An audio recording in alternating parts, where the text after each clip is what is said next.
One of the most interesting things that I noticed about when newscasters begin to talk about Virginia Tech was that they always said 32 people died at Virginia Tech.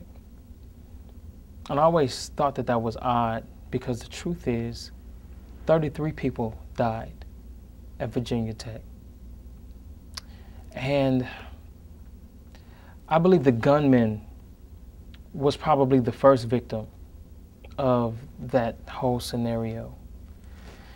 It's hard when we have tragedies like that to try to fathom what could be going through a person's mind and how could they so viciously take other people's lives and to destroy seemingly relationships.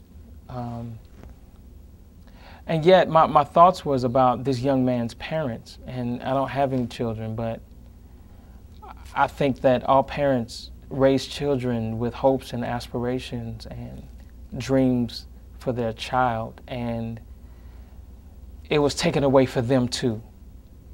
And they're angry, and yet they're grieving at the same time, and probably shouldering a lot of blame and a lot of guilt that how could you raise somebody who can be so destructive. And in all things, we're always forced to relocate our Christianity.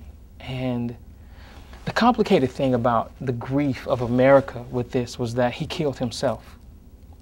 He did not allow us the opportunity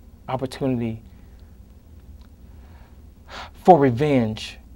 You know, nobody was able, he took the pleasure away from us of killing him and executing him like our country has been known to do in the framework of justice.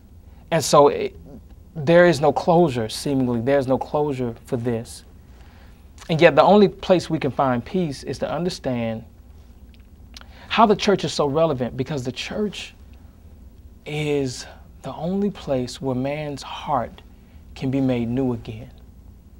And what we see from Virginia Tech to Columbine to the sniper shootings on the East Coast is that when men are left alone without Christ, without Christ consciousness, they create the most heinous and horrific and terrible circumstances for themselves and for other people.